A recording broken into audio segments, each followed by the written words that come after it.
മൂകം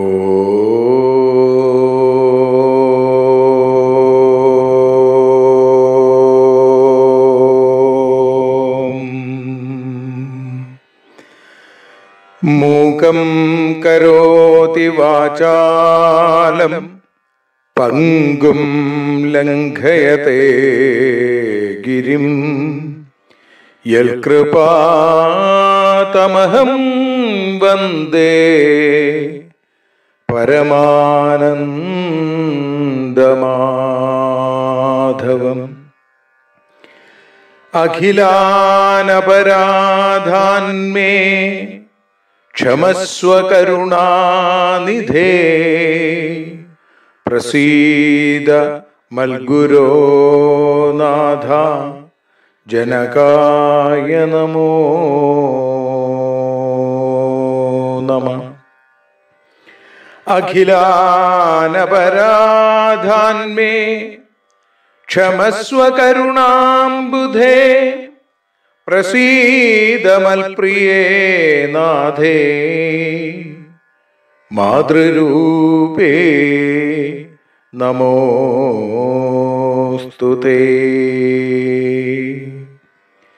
സദാശിവസമാരംഭാം ശങ്കരാചാര്യമധ്യമാം അസ്മദാചാര്യപര്യന്താം വന്ദേ ഗുരുപരമ്പരാം.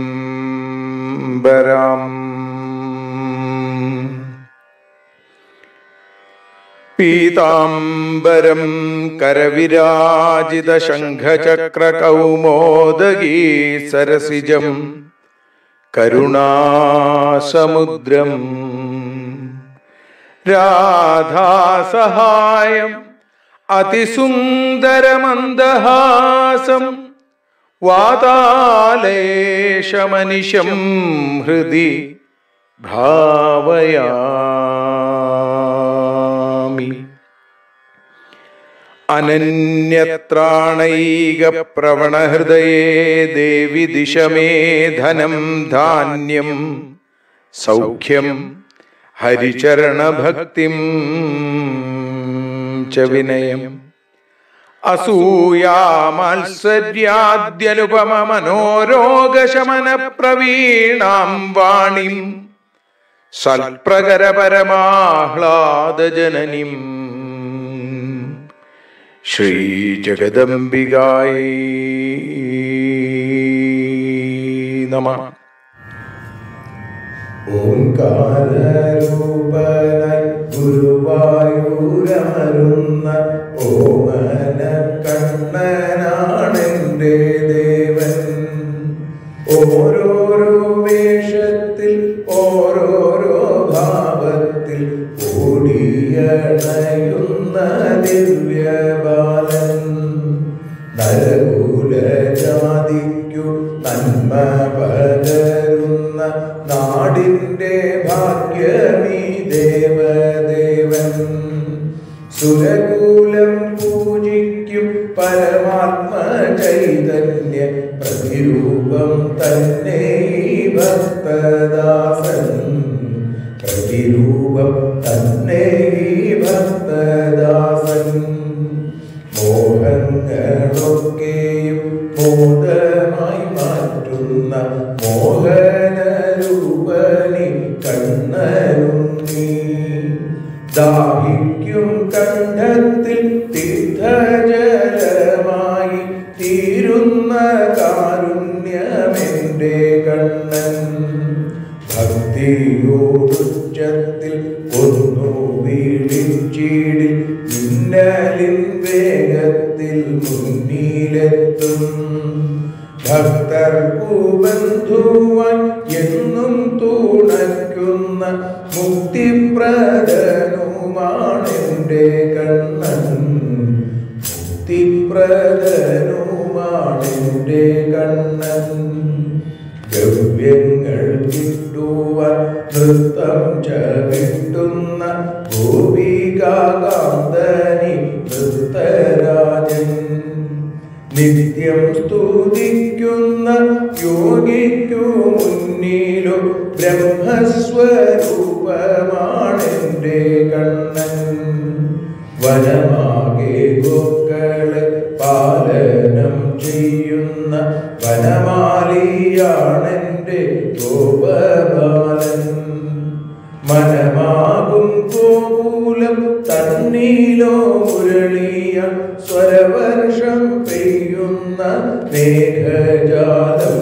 കണ്ണൻ സ്വരവർഷം പെയ്യുന്ന മേഘജാലം.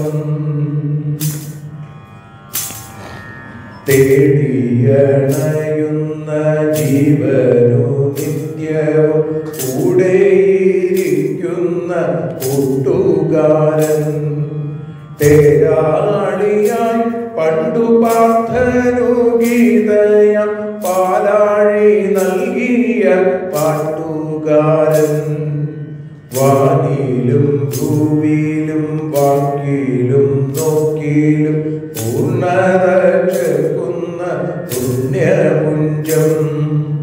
വാർത്തിങ്കൾ തോൽക്കുന്ന പുഞ്ചിരി തൂകിടും വാർമൂകിൽ സൗന്ദര്യമെൻ്റെ കൃഷ്ണൻ. വാർമുകിൽ സൗന്ദര്യം എൻ്റെ കൃഷ്ണൻ.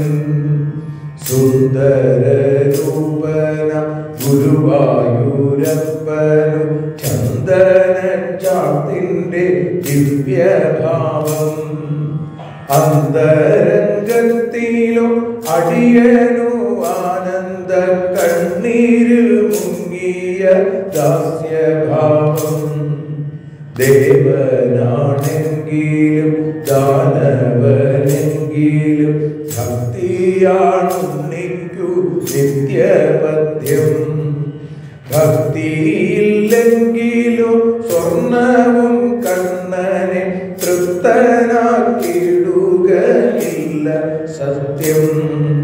തൃപ്തനാക്കിയിടുകയില്ല സത്യം. വാണി വിലാസത്താൽ വാസുദേവ നിന്നെ വാഴ്ത്തുവാനെന്നുള്ളിൽ ഭക്തിയേകൂ.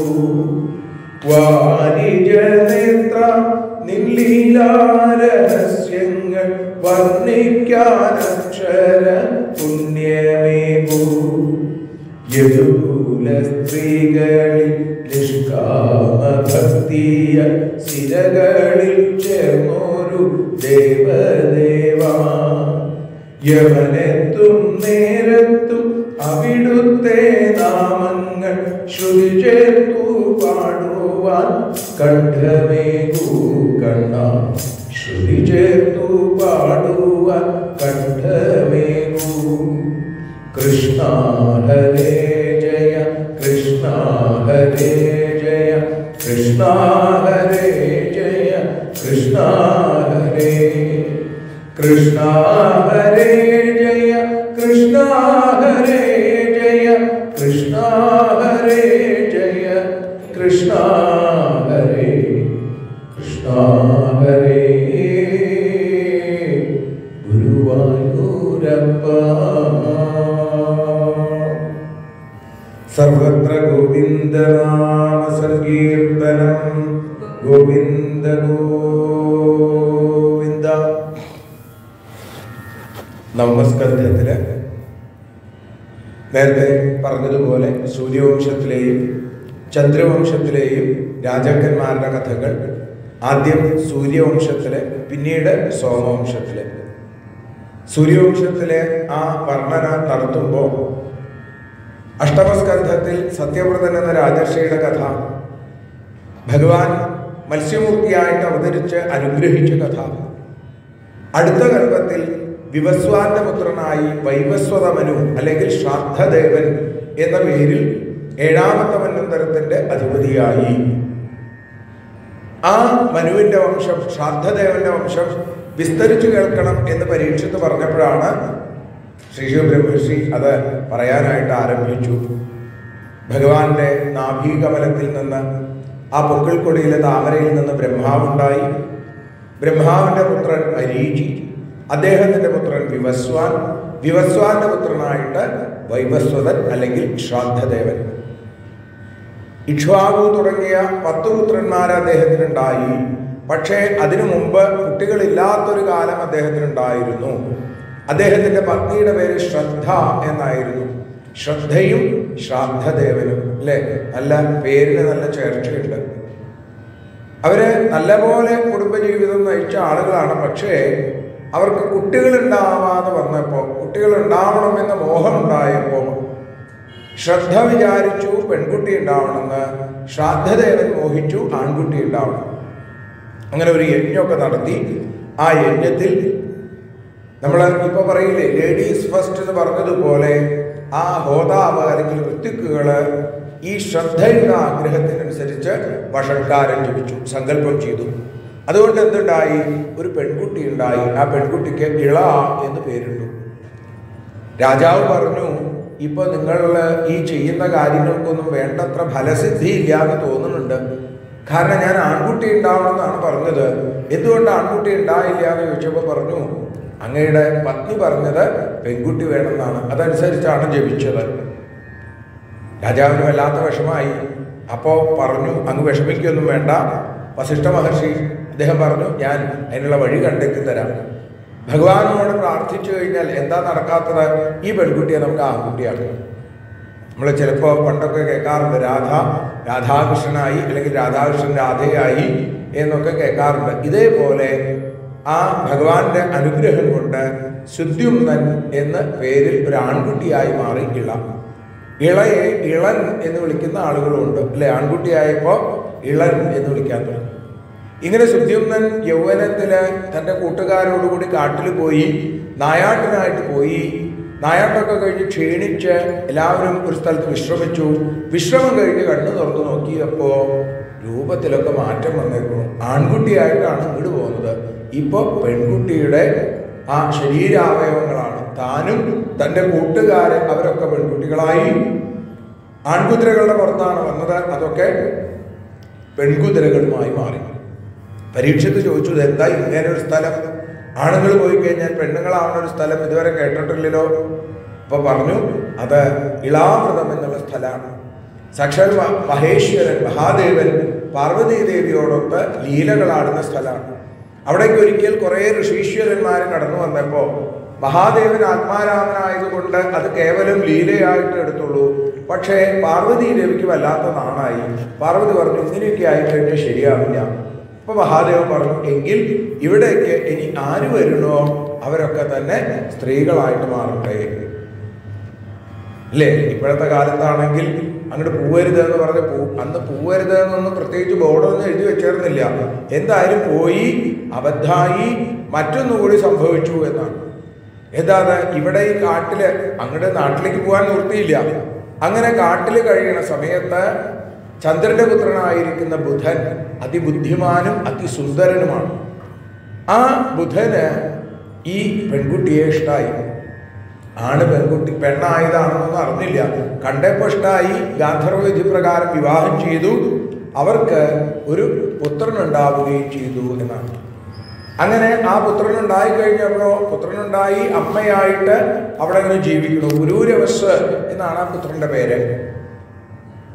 അപ്പോ ആ പുരൂരവസ് ഉണ്ടായി കുറച്ചു കഴിഞ്ഞപ്പോഴാണ് വസിഷ്ഠൻ വന്നതും കാര്യങ്ങളൊക്കെ അറിഞ്ഞതും. വസിഷ്ഠൻ പറഞ്ഞു, നമുക്കൊരു കാര്യം ചെയ്യാൻ വേണമെങ്കിൽ മഹാദേവനെ തന്നെ പ്രാർത്ഥിക്കാം. മഹാദേവനെ അനുഗ്രഹിച്ചാൽ ചിലപ്പോൾ പുരുഷത്വം തിരിച്ചു കിട്ടും. ബുധൻ ആലോചിച്ചു, ഭാര്യത വീണ്ടും ആണാവാൻ പോവുകയാണ്, ഇനി എന്തൊക്കെയാ സംഭവിക്കാൻ പോകണമെന്ന് ഇഷ്ടമില്ല. മഹാദേവൻ പ്രത്യക്ഷപ്പെട്ടിട്ട് പറഞ്ഞു, ഇനി സ്ഥിരമായിട്ട് ആണാവാൻ സാധിക്കില്ല. ഒരു കാര്യം ചെയ്തോളൂ, 6 മാസം ആണ്, 6 മാസം പെണ്ണ്.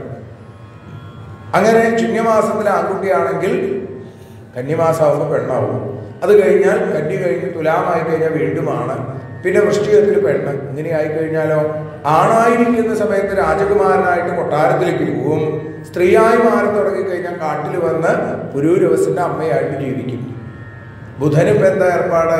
തൻ്റെ ഭാര്യ ഭർത്താവായി മാറുമ്പോൾ ഭാര്യയുടെ വേഷം കിട്ടി ഇവിടെ ജീവിക്കണം, കുട്ടികളെ നോക്കുക, അതേപോലെ കാര്യങ്ങൾ, അങ്ങനെയുള്ള ഏർപ്പാടുകളൊക്കെയാണ്. ഇങ്ങനെ ഇദ്ദേഹം അവിടെ പോയി ഇടയ്ക്ക് കാട്ടിലേക്ക് വരും, വീണ്ടും നാട്ടിലേക്ക് പോകും, വീണ്ടും കാട്ടിൽ.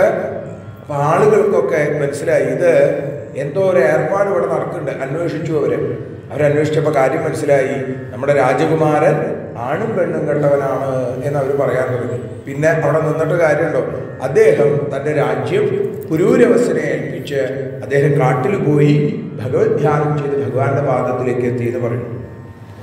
പിന്നീടാണ് വൈവസ്വത മനു ആ ഭഗവാനെ ഭജിച്ചതും ഇക്ഷ്വാകു തുടങ്ങി 10 പുത്രന്മാർ അദ്ദേഹത്തിനുണ്ടായതാണ്. അതിൽ പ്രഷദ്ധൻ, കവി എന്നിവരെ ഭഗവത്പാദ സേവ കൊണ്ട് പരമഗതിയിലേക്ക് എത്തി.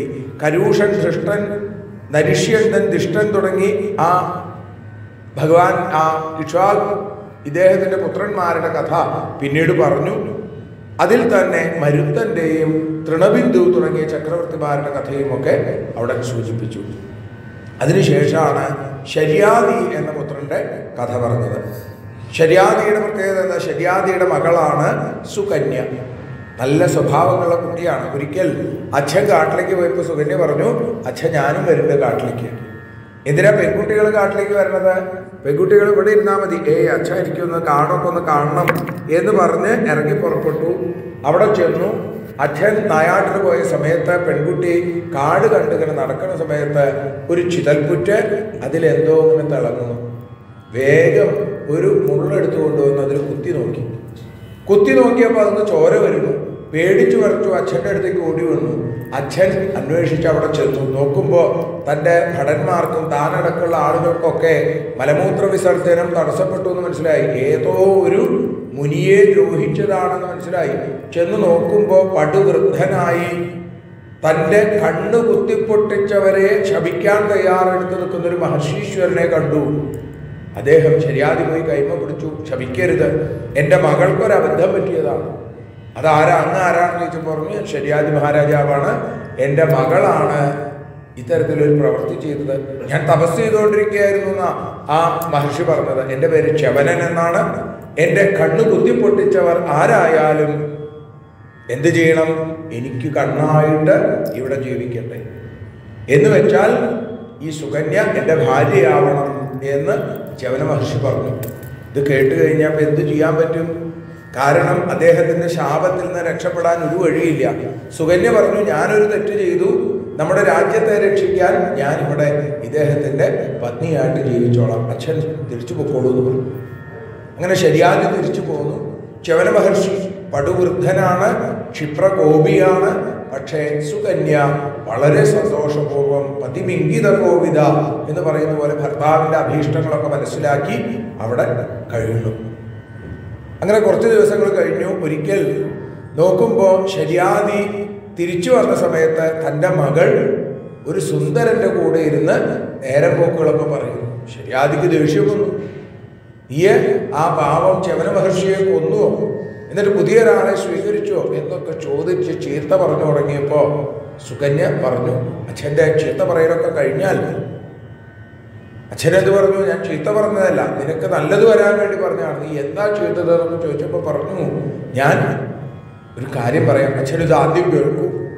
ഞങ്ങളിവിടെ ഇങ്ങനെ കഴിയണ സമയത്ത് ഒരിക്കൽ അശ്വിനി ദേവന്മാരിവിടെ വന്നു. അവർ ദേവേന്ദ്രൻ്റെ അല്ലെങ്കിൽ ദേവലോകത്തിലെ വൈദ്യന്മാരാണെന്ന് അറിയാലോ. അവർ വന്നു കഴിഞ്ഞപ്പോൾ എൻ്റെ ഭർത്താവ്, എൻ്റെ പ്രിയപ്പെട്ട പതി, അദ്ദേഹം അവരോട് യൗവനത്തിനും അതേപോലെ കാഴ്ചശക്തി കിട്ടാനൊക്കെ അവരോട് ആഗ്രഹം അറിയിച്ചു. അവർ പറഞ്ഞു, ഞങ്ങളിതൊക്കെ തരാം, പക്ഷേ ഞങ്ങൾക്ക് ദേവലോകത്ത് ദേവേന്ദ്രൻ ഒരു ഭ്രഷ്ട് കൽപ്പിച്ചേക്കാണ്. ഞങ്ങൾക്ക് ഈ ശോഭരസം കഴിക്കാനുള്ള യജ്ഞഭാഗം കിട്ടാനുള്ള അവകാശമൊന്നുമില്ല. അതുണ്ടാക്കി തരാം എന്ന് സമ്മതിച്ചാൽ അങ്ങക്ക് യൗവനവും കാഴ്ചശക്തിയും തിരിച്ചു തരാം. അതനുസരിച്ച് ഇദ്ദേഹം സമ്മതിച്ചു. അതേ തുടർന്ന് ഇദ്ദേഹത്തിന് ഇതാ യൗവനം തിരിച്ചു കിട്ടി, കാഴ്ചശക്തി തിരിച്ചു കിട്ടി. ഇപ്പം ഞങ്ങൾ സുഖമായിട്ട് കഴിയുന്നു. ശര്യാദിക്ക് എന്തൊരു സന്തോഷമായ നിശ്ചയില്ല. സുകന്യയുടെ പാതികൃത്യമാണ് ഇത്തരത്തിലൊരു ഉയർച്ചയ്ക്ക് കാരണം എന്ന് മനസ്സിലാക്കി തൻ്റെ മകളോടും ഭർത്താവായ ച്യവന മഹർഷി, അതിസുന്ദരനായ ച്യവന മഹർഷിയോട് കൂടി നാട്ടിൽ വന്ന് ഈ രാജാവ് ഗംഭീരമായിട്ടൊരു യജ്ഞം നടത്തി. ച്യവനനെ പ്രധാന ആ പുരോഹിതനായിട്ട് കണക്കാക്കിക്കൊണ്ട് യജ്ഞം നടത്തി. അതിൽ അശ്വനി ദേവന്മാർക്ക് യജ്ഞഭാഗം കൊടുക്കുകയും ചെയ്തു. ദേവേന്ദ്രൻ സമ്മതിച്ചില്ല. ദേവേന്ദ്രൻ ഭദ്രായുധമൊക്കെ എടുത്ത് വന്നപ്പോൾ ഇദ്ദേഹം ഒന്നങ്ങനെ സൂക്ഷിച്ചു നോക്കി. അതോടുകൂടി ആ വജ്രായുധമെടുത്ത കയ്യ് ചലനമില്ലാതെയായി. ദേവേന്ദ്രൻ ക്ഷമ ചോദിച്ചു. ച്യവന മഹർഷി അനുഗ്രഹിച്ചു. അശ്വനി ദേവന്മാർക്ക് യജ്ഞഭാഗം കിട്ടുകയും ചെയ്തു. അങ്ങനെ സുകന്യയുടെ കഥ പറഞ്ഞു. പിന്നീട് ആ ശര്യാദി മഹാരാജാവിന് ഉത്താനപരിഹിസ്, ആനർത്തൻ, ഭൂരിഷേണൻ എന്നീ 3 മക്കളുണ്ടായി. ആനർത്തന് രേവതൻ എന്നൊരു പുത്രൻ. അദ്ദേഹത്തിന്റെ പുത്രനാണ് കകുത്മി. കകുത്മിയുടെ പുത്രിയുടെ പേരാണ് രേവതി. ഈ രേവതിക്ക് പറ്റിയൊരു ഭർത്താവിനെ കണ്ടെത്താൻ വേണ്ടി ഇദ്ദേഹം കകുത്മി സത്യലോകത്തിലേക്ക് പോയി ബ്രഹ്മാവിനെ കാണാൻ. ബ്രഹ്മാവിനെ കണ്ടിട്ട് ആരാണ് തൻ്റെ മകൾക്ക് യോജിച്ച ഭർത്താവ് എന്നറിയാൻ വേണ്ടിയിട്ടാണ് അവിടെ ചെന്നത്. അവിടെ ചെന്നപ്പോൾ ഒരു പാട്ട് കച്ചേരി നടക്കുകയാണത്രേ ബ്രഹ്മലോകത്ത്. 2 ഗന്ധർവന്മാര്, ജുഗൽബന്ദി അല്ലെ, 2 പേര് കൂടി പാട്ട് പാടുന്നതിന് അങ്ങനെയൊക്കെ പറയാറുണ്ട്. ഇവരുടെ പേരെന്താ? ഹാ ഹാ എന്നാണ് ഒരു ഗന്ധർവന്റെ പേര്. മറ്റൊരു ഗന്ധർവന്റെ പേര് ഹൂ ഹൂ എന്നാണ്. ഹാ ഹായും ഹൂ ഹൂയും കൂടി നടത്തുന്ന ഇരട്ട കച്ചേരി, ഗംഭീര കച്ചേരി അവിടെ നടക്കുക. അങ്ങനെ കച്ചേരിയൊക്കെ കഴിഞ്ഞ് ബ്രഹ്മാവ് എന്ന് ചോദിച്ചു, എന്താ ഇപ്പം ഇങ്ങോട്ട് വന്നത്? അതോ എൻ്റെ മകളാണത്, മകൾക്ക് പറ്റിയ ഒരു ഭർത്താവിനെ അന്വേഷിച്ചു വന്നതാണ്. പറഞ്ഞു, മഹാരാജാവേ, അങ്ങ് അവിടുന്ന് ഇങ്ങോട്ട് പോന്നിട്ട് ചതുർയുഗങ്ങൾ 27 കഴിഞ്ഞു. 28ാമത്തെ ചതുർയുഗമായി. അങ്ങയുടെ ബന്ധുക്കളോ അല്ലെങ്കിൽ അങ്ങക്ക് അറിയുന്ന ആരും ഇപ്പൊ ഭൂമിയിലില്ല. ഇനിയിപ്പോൾ എന്ത് ചെയ്യാം? അങ്ങയുടെ മകളെ ഈ 28ാമത്തെ ചതുർയുഗത്തിലെ ദ്വാപരയുഗത്തിൽ ഭഗവാൻ ശ്രീകൃഷ്ണനായിട്ട് പറഞ്ഞിട്ടുണ്ട്. ശ്രീകൃഷ്ണന്റെ സഹോദരനായിരിക്കുന്ന അനന്തമൂർത്തിയുടെ അവതാരമായിരിക്കുന്ന ബലരാമസ്വാമിക്ക് ആ ഹലായുധന് അങ്ങയുടെ മകളെ വിവാഹം ചെയ്തു കൊടുത്തോളൂ. ശര്യാദി തിരിച്ചിവിടെ വന്നു. ബലരാമസ്വാമിക്ക് തൻ്റെ മകളെ വിവാഹം ചെയ്തു കൊടുത്തു. തൻ്റെ ആ സ്വന്തമായിട്ടുള്ള കുശസ്ഥലി എന്ന ആ ദ്വീപ്, സമുദ്രമധ്യത്തിലുള്ള ദ്വീപ് ബലരാമസ്വാമിക്ക് കൊടുത്തു. ഈ ദ്വീപിലാണ് പിന്നീട് ഭഗവാൻ ദ്വാരക എന്ന പട്ടണം നിർമ്മിക്കുന്നത്. അപ്പോൾ ബലരാമസ്വാമിയുടെ അവതാരത്തിന് മുമ്പേ ബലരാമസ്വാമിയുടെ കല്യാണ കഥ അവിടെ സൂചിപ്പിച്ചു. അപ്പൊ നോക്കൂ, ഏട്ടന് സ്ത്രീധനം കിട്ടിയ സ്ഥലത്താണ് അനിയൻ പെരമണത്തത് എന്ന് ചുരുക്കം. ഇപ്പോഴത്തെ കാലത്ത് ചിന്തിക്കാൻ പറ്റുമോ? അനിയന് സ്ത്രീധനം കിട്ടിയ സ്ഥലത്തന്നെ പറ്റില്ല. ഏതായാലും അവിടെ ഈ രേവതിയെ ബലരാമസ്വാമിക്ക് വിവാഹം ചെയ്ത് കൊടുത്തിട്ട് അദ്ദേഹം ബദരിയാശ്രമത്തിൽ പോയി തപസ്സു ചെയ്തു എന്ന് പറഞ്ഞു. മനുപുത്രനായിരിക്കുന്ന നഭകന്റെ ആ കാപട്യമില്ലാത്ത ഭക്തി, അദ്ദേഹത്തിന്റെ പൗത്രനായ അംബരീഷന്റെ അത്യാശ്ചര്യകരമായിരിക്കുന്ന ഭക്തി, ആ കഥ അവിടെ സൂചിപ്പിച്ചു 2 അധ്യായങ്ങളെ കൊണ്ട്.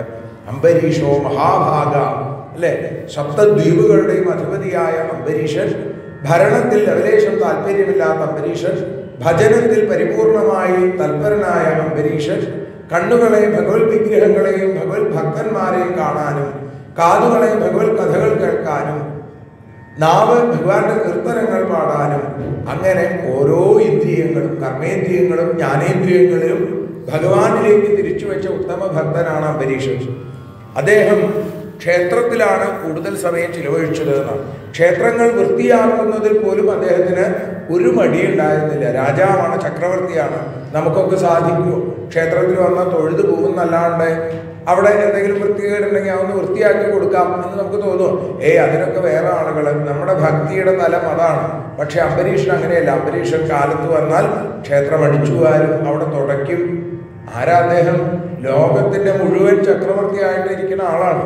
എന്നിട്ടും അദ്ദേഹത്തിന് യാതൊരു മടിയും ഇതിലുണ്ടായിരുന്നില്ല എന്നാണ്.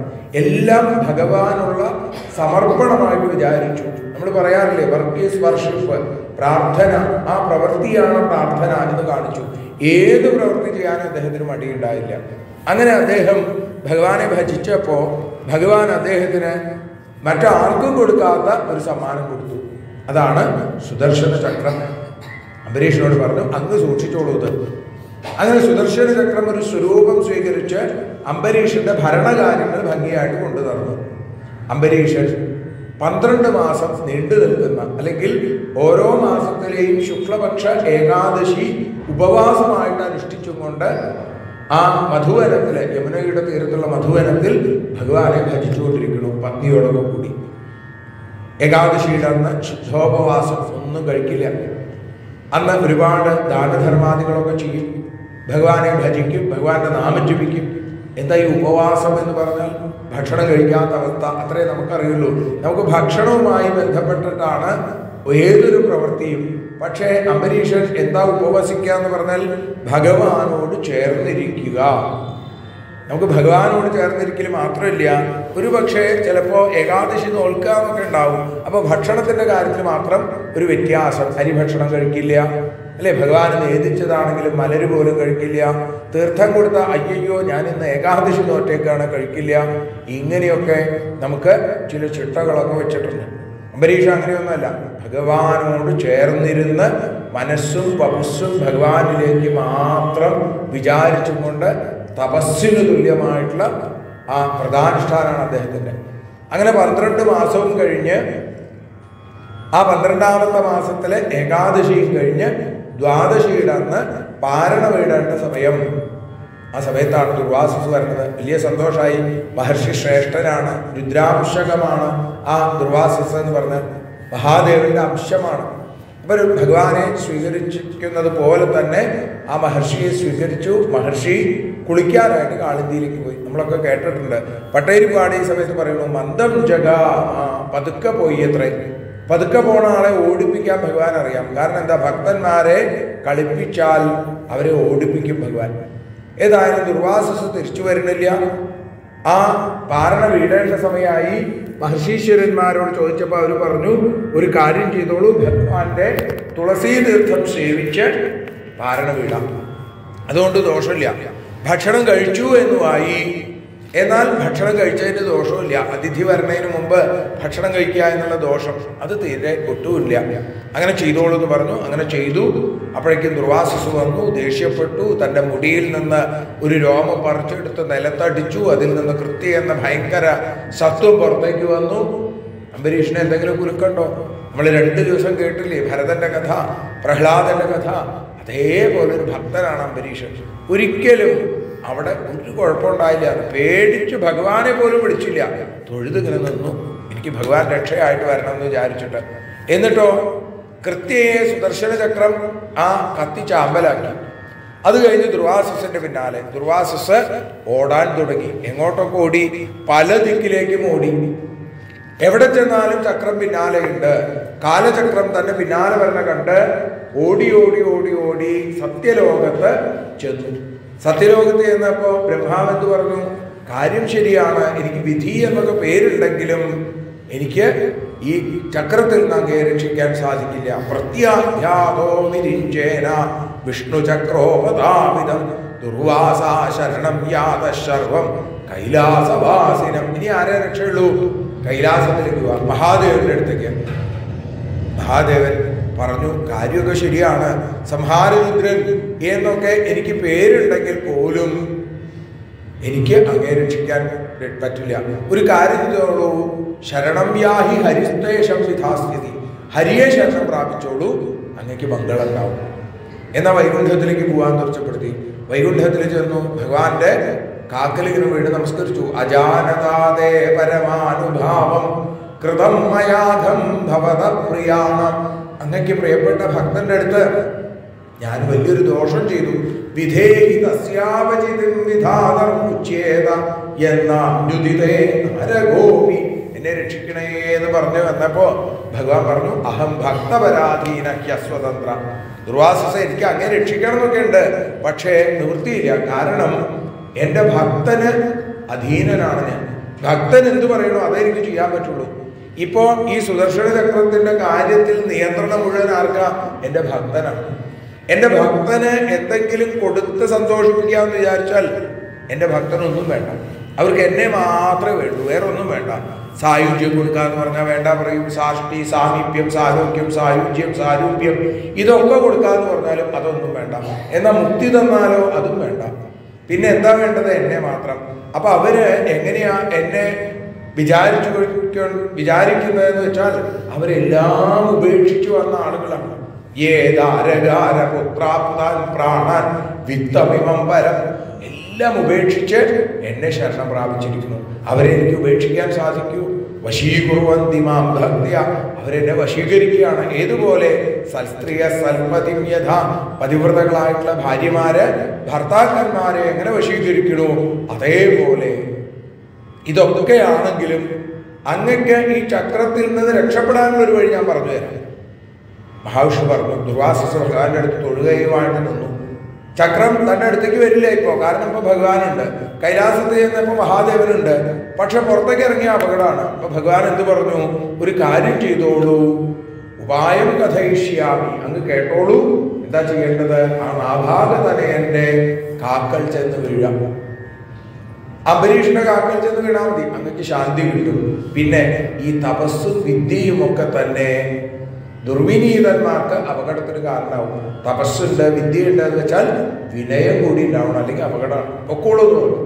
ദുർവാസസ് ഓടാൻ തുടങ്ങി. വീണ്ടും അവിടെ എത്തുമ്പോഴേക്കും 1 വർഷം കഴിഞ്ഞു മനുഷ്യലോകത്ത് എന്നാണ്. ഏതായാലും ആ കാലം മുഴുവൻ തൊഴുകൈകളുമായി ഭഗവാനെ മാത്രം ഭജിച്ചും കൊണ്ട് നിൽക്കുകയാണ് അംബരീഷൻ. അതുകൊണ്ട് എന്തുണ്ടായി? ദുർവാസസ് ചെന്ന് കാക്കൽ വീഴാൻ പുറപ്പെട്ടപ്പോഴേക്കും അംബരീഷൻ അദ്ദേഹത്തിൻ്റെ കാക്കൽ അങ്ങോട്ട് വീണു. അദ്ദേഹത്തിന് ഭക്ഷണം വിളമ്പിക്കൊടുത്തു. അദ്ദേഹത്തിന് വേണ്ട പോലെ ഊട്ടി. അത് കഴിഞ്ഞ് ഭക്ഷണം കഴിച്ചു. ദുർവാസസ് പറയുക, അഹോ അനന്തദാസാനാം മഹത്വം, ഈ ഭഗവത് ഭക്തന്മാരുടെ മഹത്വം എനിക്ക് മനസ്സിലായി. കാരണം എന്താ?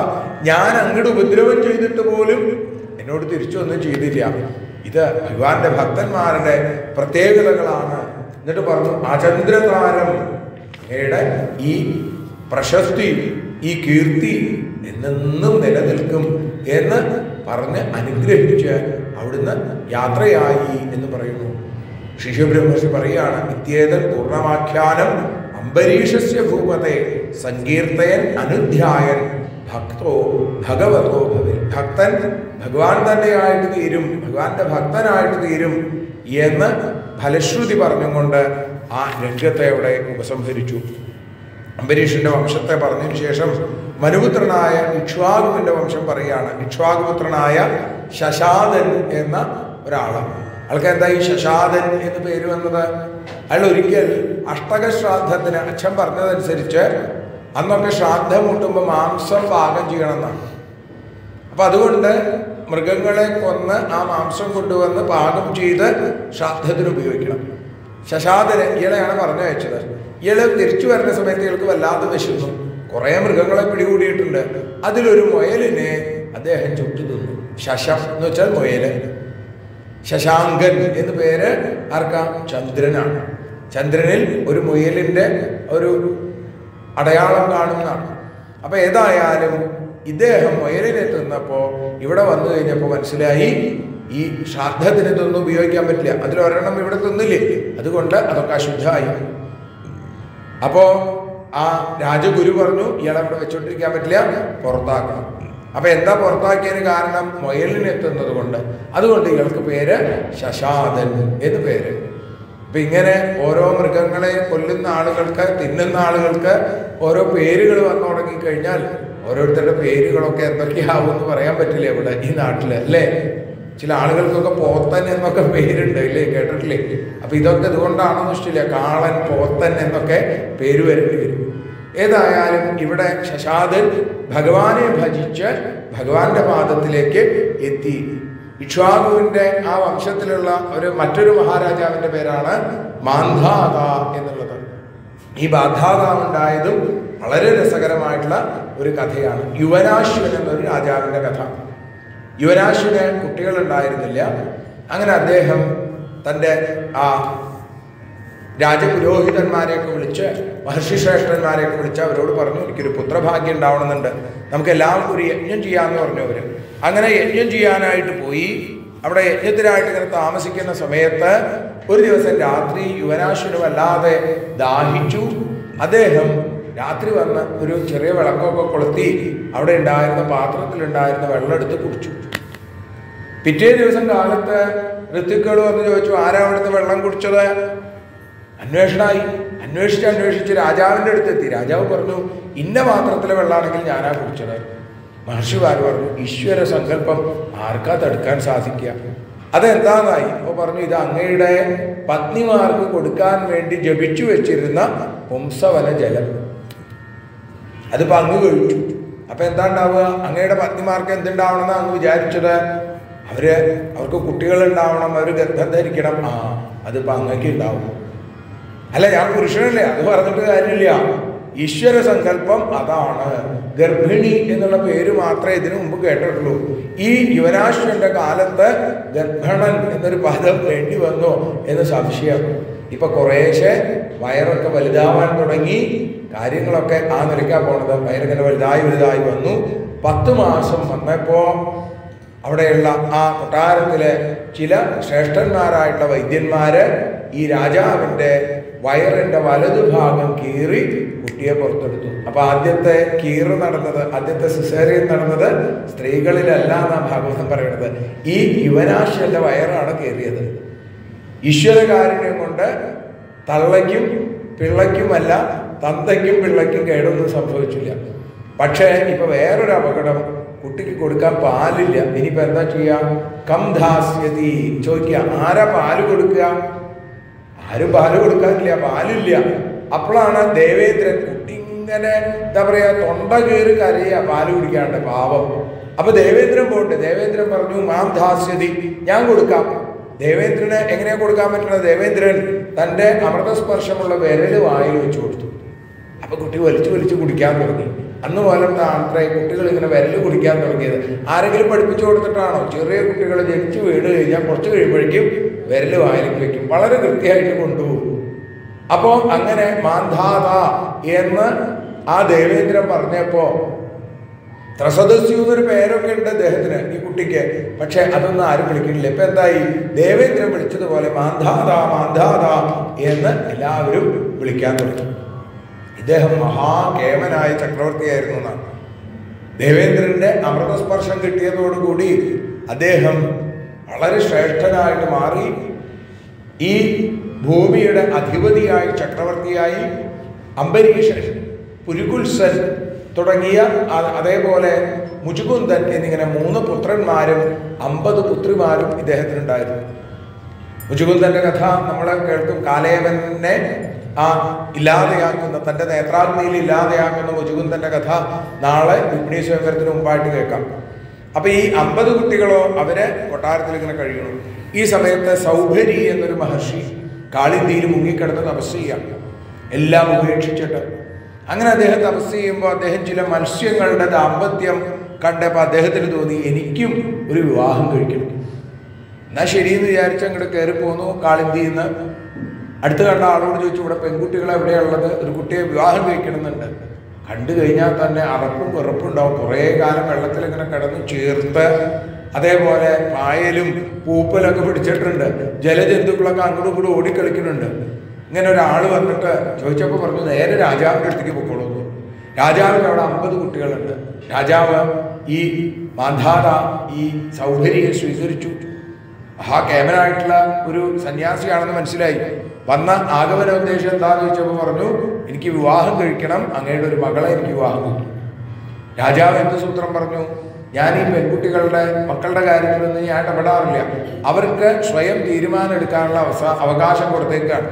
ഇപ്പോഴത്തെ ചില അച്ഛനമ്മമാർ പറയില്ല, ഇഷ്ടമില്ലാത്ത ആൾ വന്നു കഴിഞ്ഞാൽ അവർ തീരുമാനിച്ചോട്ടെ, നമുക്ക് നേരിട്ട് പറയാൻ പറ്റില്ല. മാന്ധാത ഈ സൂത്രം കാണിച്ചു. സൗഭരി നേരെ അന്തഃപുരത്തിലേക്ക് ചൊല്ലാണ്. അപ്പൊ തന്നെ അദ്ദേഹത്തിന് മനസ്സിലായി, ഈ ഒരു വേഷവുമായിട്ട് അങ്ങോട്ട് ചെന്ന് കഴിഞ്ഞാൽ അവരിൽ നിന്ന് മരണമാല്യം കിട്ടില്ല, അവരൊക്കെ മരണമാല്യം അണിയേണ്ടി വരും, അവർ പേടിച്ചു പോകും. അദ്ദേഹം തൻ്റെ തപശക്തി കൊണ്ട് അതിസുന്ദരനായിട്ടുള്ളൊരു യുവാവായിട്ട് മാറി. അങ്ങനെ നേരെ അന്തഃപുരത്തിൽ ചെന്നു. കുട്ടികൾ അവിടെ ഇങ്ങനെ ഇരിക്കുന്നുണ്ട്, 50 പേരും പല പ്രവൃത്തികൾ ചെയ്തുകൊണ്ട്. അദ്ദേഹം വിളിച്ചു, കുട്ടികളെ. അവരിങ്ങനെ നോക്കിയപ്പോൾ ഒരു സുന്ദരൻ വാതിക്കം വന്ന് നിൽക്കുന്നു. ചോദിച്ചു, നിങ്ങളിൽ ആർക്കാണ് എന്നെ വിവാഹം കഴിക്കാൻ താല്പര്യം? മുഴുവൻ പറയേണ്ടി വന്നില്ല, ഞാൻ തയ്യാറെന്ന് എല്ലാവരും ഒരുമിച്ച് പറഞ്ഞു. ആദ്യം പറഞ്ഞ ആൾ ആരാന്ന് തന്നെ ഇഷ്ടമില്ല. ഇപ്പോഴത്തെ കാലത്താണെങ്കിൽ പറയായിരുന്നു, ആദ്യം ബസറ പറഞ്ഞ ആളെ വിവാഹം കഴിക്കുന്നത്. ഇതിപ്പോൾ ആരാ പറഞ്ഞതെന്ന് ഇഷ്ടമില്ല. 50 പേർക്കും ഇദ്ദേഹത്തിനെ വേണം. അദ്ദേഹം പറഞ്ഞു, എന്നാൽ ശരി, നിങ്ങൾക്ക് സമ്മതമാണെങ്കിൽ എല്ലാവരും പോന്നോളൂ എന്ന് പറഞ്ഞു.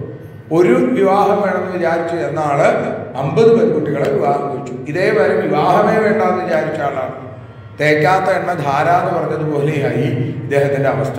ഇവരെയും കൊണ്ട് തിരിച്ചു പോരുന്നു. മാധാത നോക്കുമ്പോൾ മക്കളെ 50 പേരെയും ഇദ്ദേഹം വിവാഹം ചെയ്തിരുന്നു.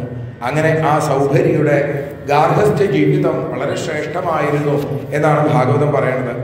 ഓരോ പത്നിമാരിലും അദ്ദേഹത്തിന് 100 പുത്രന്മാർ വീതമുണ്ടായി.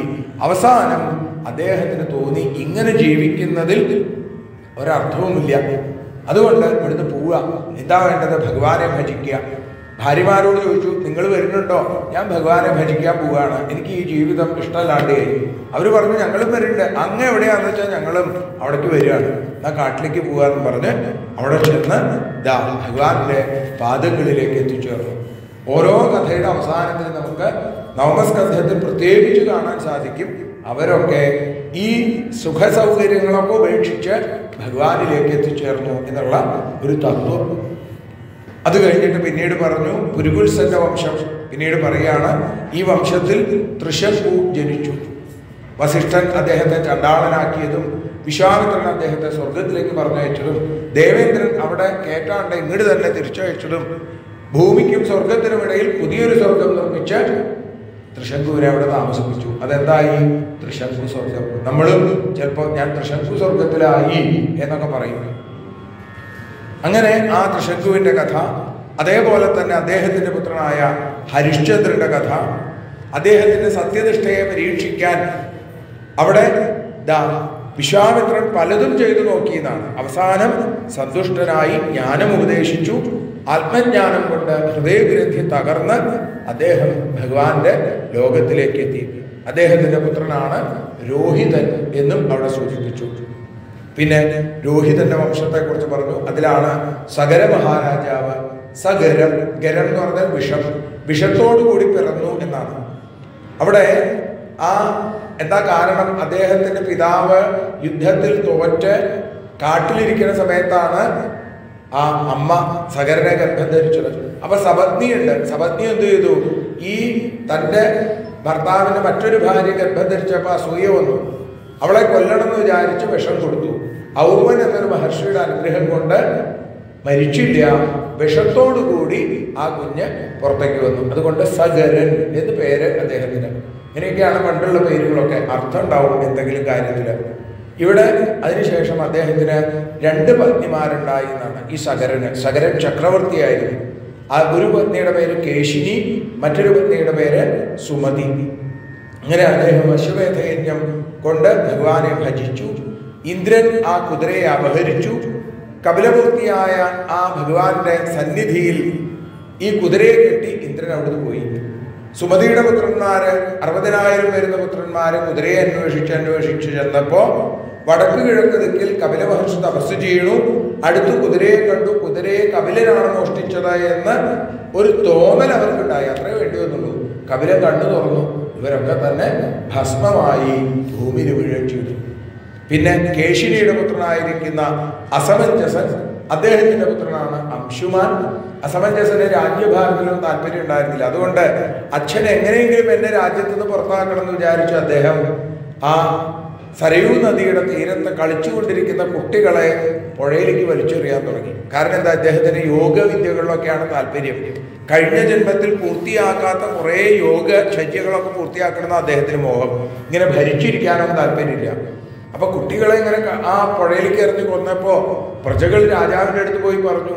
രാജാവ് പറഞ്ഞു, എങ്കിൽ അവനെ ഇപ്പൊ തന്നെ ഞാൻ നാട് കടത്തണം. അസമഞ്ജസൻ എന്ത് ചെയ്തു? തൻ്റെ യോഗശക്തി കൊണ്ട് മരിച്ചുപോയ കുട്ടികളെയൊക്കെ അവർക്ക് തിരിച്ചു കൊടുത്ത് അവിടുന്ന് പോവുകയും ചെയ്തു, അച്ഛൻ്റെ നിർദ്ദേശം പാലിച്ചുകൊണ്ട്. പിന്നീട് അംശുമാൻ, അസമഞ്ജസന്റെ പുത്രനായ അംശുമാൻ രാജാവായി. പക്ഷേ അംശുമാനും തൻ്റെ പൂർവികന്മാരെ കപിലന്റെ ക്രോധാഗ്നിയിൽ ഭസ്മമായ പൂർവികന്മാരെ രക്ഷിക്കാൻ അദ്ദേഹത്തിനും സാധിച്ചില്ല എന്നാണ് പറയുന്നത്. അദ്ദേഹവും അതിന് ശ്രമിച്ചു, പക്ഷേ സാധിച്ചില്ല. പക്ഷേ കപില മഹർഷിയിൽ നിന്ന് അദ്ദേഹത്തിനൊരു കാര്യം മനസ്സിലായി.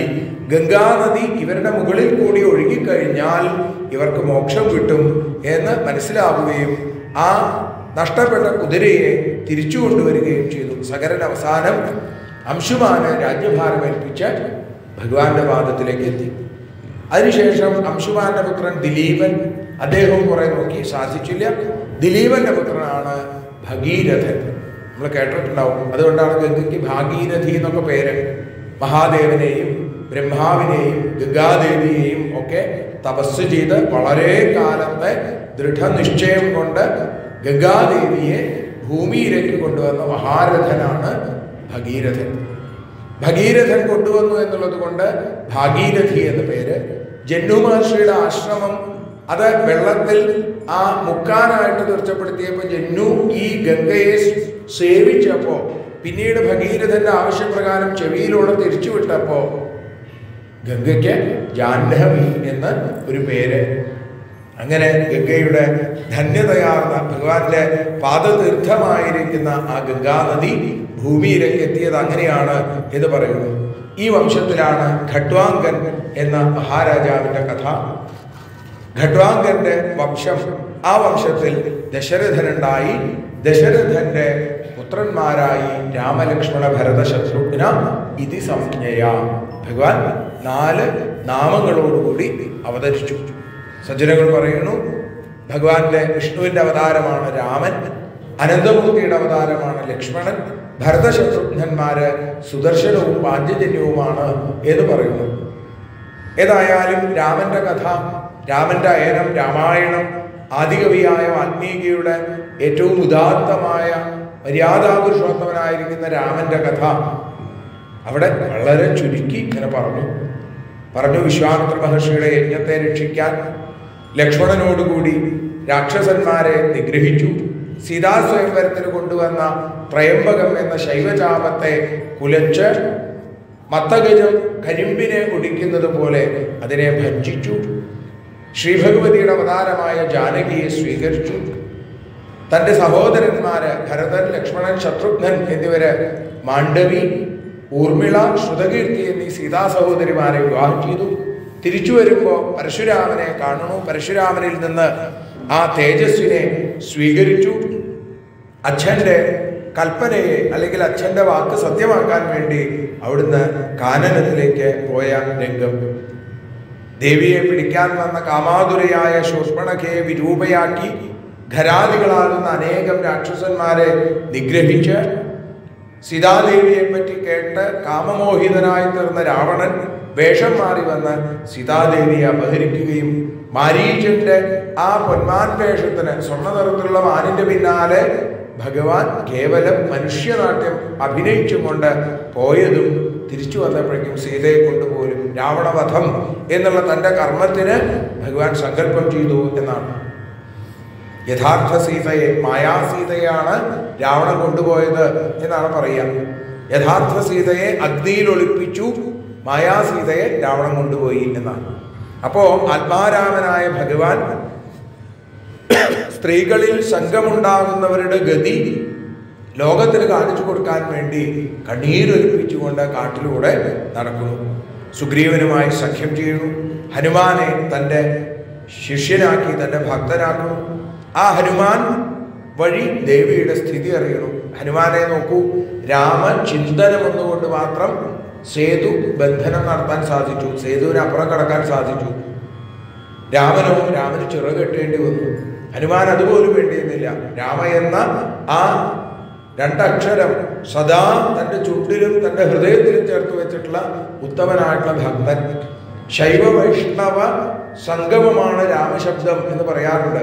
നാരായണ എന്ന 4 അക്ഷരത്തിലെ ബീജാക്ഷരമായ രായും നമശിവായ എന്ന പഞ്ചാക്ഷരിയിലെ ബീജാക്ഷരമായ മായും ചേർന്നതാണ് രാമശബ്ദം. നാരായണയിലെ രാ നഷ്ടപ്പെട്ടാൽ ന അയനഹ, നമശിവായ മാ നഷ്ടപ്പെട്ടാൽ ന ശിവായ. അപ്പൊ ഇത് രണ്ടുമുള്ളതോ അപ്പോ ആശ്രയമായും മംഗളകരമായും ഇരിക്കുന്ന ഭഗവത് സ്വരൂപം ശ്രീരാമൻ. പിന്നീട് ആ സേതുബന്ധനം ചെയ്ത് അവിടെ ചെന്ന് രാവണാദികളെ തോൽപ്പിച്ച് വിഭീഷണനെ ലങ്കേശനാക്കി അഭിഷേകം ചെയ്ത് ശിംശഭാവൃക്ഷ ചുവട്ടിൽ തന്നെ കാത്തിരിക്കുന്ന സീതാദേവിയുടെ അടുത്ത് ചെന്ന് സീതാദേവിയെ അഗ്നിശുദ്ധയാക്കി ലോകത്തിന് കാണിച്ചു കൊടുത്ത് പുഷ്പവിമാനത്തിൽ തിരിച്ചു വരുന്നു. രാമന്റെ ഉള്ള് വല്ലാതെ വേദനിക്കേണ്ട കാരണം എന്താ? ഭരതനെ ആലോചിച്ചിട്ടാണ്. ഭരതൻ തൻ്റെ അടുത്തേക്ക് വന്നിട്ട് അന്ന് 14 വർഷം മുമ്പ് എന്താ പറഞ്ഞത്? ഏട്ടൻ തിരിച്ചു വരണം, രാജ്യഭാരം ഏറ്റെടുക്കണം. അച്ഛൻ സ്വർഗസ്ഥനായി കഴിഞ്ഞു, ഇനി ഒന്നും പേടിക്കേണ്ട, വരൂ എന്നാ പറഞ്ഞത്. രാമൻ പറഞ്ഞു വരുന്നില്ല. എങ്കിൽ ഏട്ടന്റെ പാതുകങ്ങളെ സാക്ഷിയാക്കി ഞാൻ രാജ്യം ഭരിക്കാം. 14 വർഷം കഴിയുന്ന ഏട്ടൻ വന്നില്ലെങ്കിൽ തീർച്ചയായും സരയൂ നദിയിൽ എൻ്റെ ജീവിതം ഞാൻ ഇല്ലാതെയാക്കും. എന്നിട്ട് രാമൻ എങ്ങനെയാണോ കാട്ടിൽ താമസിക്കുന്നത് അതേപോലെ ജടാവൽക്കലങ്ങൾ ധരിച്ച് ഗോമൂത്രത്തിൽ വേവിച്ച യവം മാത്രം ഭക്ഷണമാക്കിക്കൊണ്ട് രാജകീയമായ സുഖസൗകര്യങ്ങളെ മുഴുവൻ തൃണവൽഗണിച്ച് ജീവിക്കുന്ന ഭരതൻ എന്ന ആ പ്രിയപ്പെട്ട സഹോദരനെ ഭ്രാതൃസ്നേഹ പരിപ്ലുതനായി ശ്രീരാമൻ ഓർക്കുകയാണ്. പിന്നെ തിരിച്ച് അയോധ്യയിലേക്ക് എത്തുന്നു. അവിടെ വെച്ച് 14 വർഷം മുമ്പ് മുടങ്ങിപ്പോയ ആ ശ്രീരാമ പട്ടാഭിഷേകം അവിടെ ഇങ്ങനെ നടക്കുന്നു. സീതാലക്ഷ്മണന്മാരോടുകൂടി ഭരതശത്രുഘ്നന്മാരോടുകൂടി ഗുരുജനങ്ങളെയും മാതാപിതാക്കളെയും ഒക്കെ വീണ് നമസ്കരിക്കുന്നു. ധർമ്മത്തിൽ നിന്ന് അണുപോലും ആരും വ്യതിചലിച്ചില്ല എന്നാണ്. രാമന്റെ ഭരണകാലം അങ്ങനെയാണ്. ത്രേതായുഗമാണെങ്കിലും അതിനു മുമ്പുള്ള സത്യയുഗത്തിലെ പോലെ കൃതയുഗത്തിലെ പോലെയാണ് ആളുകൾ. ആർക്കും സ്വർഗപ്രാപ്തി പോലും മോഹമില്ല. കാരണം അതിനേക്കാൾ ശ്രേഷ്ഠമാണ് രാമരാജ്യം എന്ന് പറയുന്നു. പിന്നെ സീതാദേവിയെ ഉപേക്ഷിക്കുന്നത്, ഒരു രാജാവ് എന്നുള്ളതിൽ പ്രജകളുടെ വാക്കിനാണ് പ്രാധാന്യം കൊടുക്കേണ്ടത്. ഭർത്താവ് രണ്ടാമതേ വരുന്നു, സീതാദേവിയെ ഉപേക്ഷിക്കുന്നു. സീതാദേവി 2 പുത്രന്മാർക്ക് ജന്മം നൽകുന്നത് ലവകുശന്മാരുടെ കഥ. അങ്ങനെ രാമായണം അവിടെ 2 അധ്യായങ്ങളെ കൊണ്ട് പറഞ്ഞ് അവിടെ സമർപ്പിച്ചു. പിന്നീട് കുശന്റെ വംശം വർണ്ണിച്ചു. അതിൽ സുമിത്രന്റെ വംശം വരെ പറഞ്ഞ് ആ വിരജൻ എന്നൊരു രാജാവിൻ്റെ കഥയും അവിടെ സൂചിപ്പിച്ചു എന്ന് പറഞ്ഞു. പിന്നീടാണ് ഇക്ഷ്വാകുവിന്റെ പുത്രനായ നിമിയുടെ വംശത്തെ വർണ്ണിച്ചത്. നിമി ഗുരുവിന്റെ ശാപം കൊണ്ട് ദേഹം നഷ്ടപ്പെട്ടു. പിന്നീട് ദേവന്മാരുടെ ആഗ്രഹപ്രകാരം അനുഗ്രഹപ്രകാരം മനുഷ്യരുടെ കൺപോളകളിൽ ഇരുന്നു എന്നാണ്. അതുകൊണ്ടാണ് കൺപോളകൾ അടഞ്ഞു തുറക്കുന്ന സമയത്തിന് നിമിഷം എന്ന് പേര് വന്നത്. പിന്നെ ആ നിമിയുടെ ദേഹം മഥനം ചെയ്തപ്പോൾ അതിൽ നിന്ന് ഒരു ഉണ്ണി ജനിച്ചു. ആ ഉണ്ണിക്ക് വിദേഹൻ അല്ലെങ്കിൽ ജനകൻ എന്നൊക്കെ പേര്.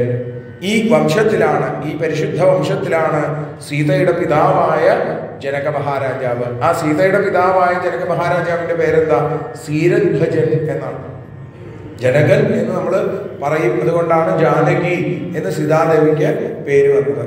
അങ്ങനെ ഈ വംശത്തിലുണ്ടായിരുന്ന ആളുകളൊക്കെ തന്നെ പരമജ്ഞാനികളും എത്രയൊക്കെ വിഷയങ്ങളുടെ മധ്യത്തിൽ നിന്നാലും അനാസക്തരുമായിരുന്നു എന്ന് പറഞ്ഞ് സൂര്യവംശത്തിന്റെ കഥ അവിടെ പൂർത്തീകരിക്കുകയാണ്.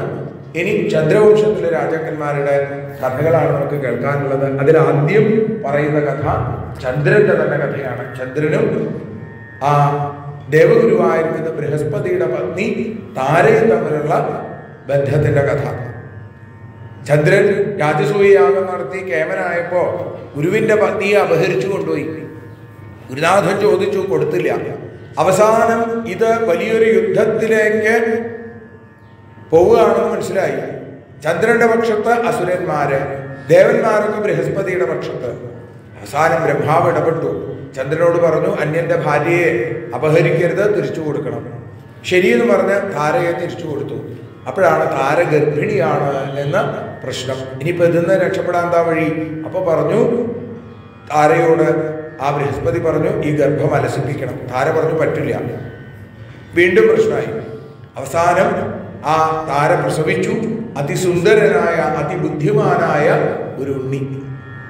ആ ഉണ്ണിക്ക് ബുധൻ എന്ന് പേര് കൊടുത്തു. നമ്മൾ ആദ്യം കേട്ടത് അതാണ്, ബുധൻ. ആ സുദ്യുമ്നൻ സ്ത്രീയായി മാറിയപ്പോൾ വിവാഹം കഴിച്ചതും പുരൂരവസ്ഥ ഉണ്ടായതുമൊക്കെ ആയിട്ടുള്ള കഥ. ഏതായാലും ഈ ബുധന്റെ ഗുണഗണങ്ങൾ കേട്ടപ്പോൾ ബൃഹസ്പതിക്ക് തോന്നി തൻ്റെ മകനായിട്ട് വളർത്താമെന്ന്. വീണ്ടും പ്രശ്നമായി. താര പറഞ്ഞു ഇത് ചന്ദ്രന്റെ മകനാണ് എന്ന് വളരെ കൃത്യമായിട്ട് അറിയിച്ചപ്പോൾ ബ്രഹ്മാവ് ബുധനെ ചന്ദ്രന് തന്നെ കൊടുത്തു എന്ന് പറയുന്നു. ബുധപുത്രനാണ് പുരൂരവസ്.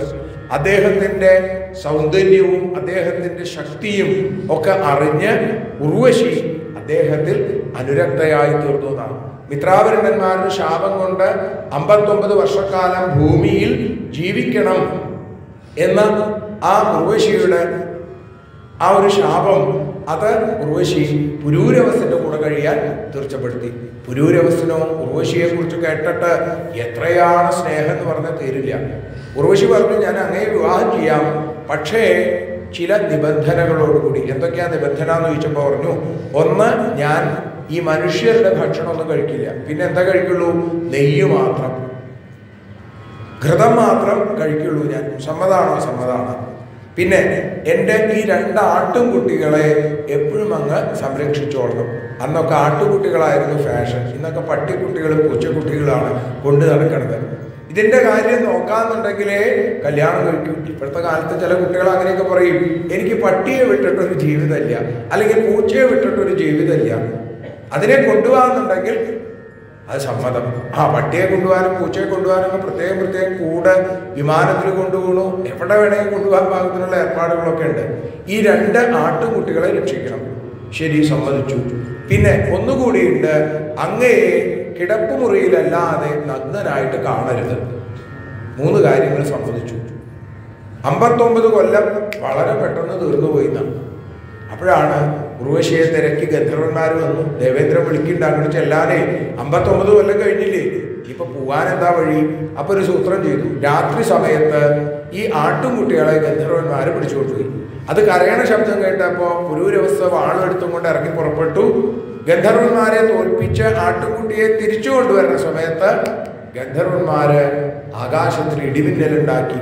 ആ മിന്നലിന്റെ വെളിച്ചത്തിൽ പുരൂരവസ്ഥനെ നഗ്നനായിട്ട് കണ്ടു.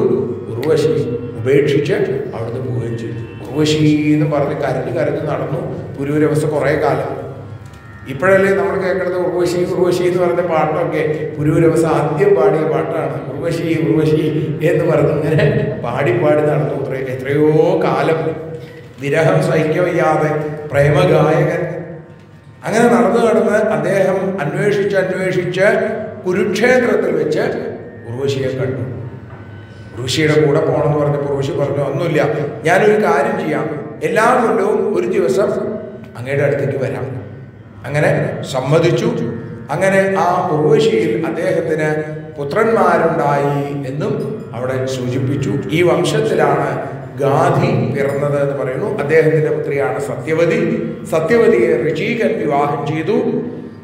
അങ്ങനെ ആ ഋചീകന്റെ വംശപരമ്പരയിലാണ് പരശുരാമന്റെ ജന്മമുണ്ടായത് എന്നൊക്കെ പറയുന്നു.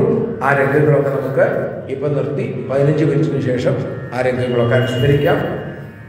സന്ധ്യയോടുകൂടി കൃഷ്ണാവതാരം എന്ന ആ ആനന്ദാനുഭൂതിയുടെ അവതാര രംഗത്തിലേക്ക് നമുക്ക് എത്തിച്ചേരാൻ സാധിക്കട്ടെ. സർവത്ര ഗോവിന്ദനാമ സങ്കീർത്തനം. ഗോവിന്ദ ഗോവിന്ദ.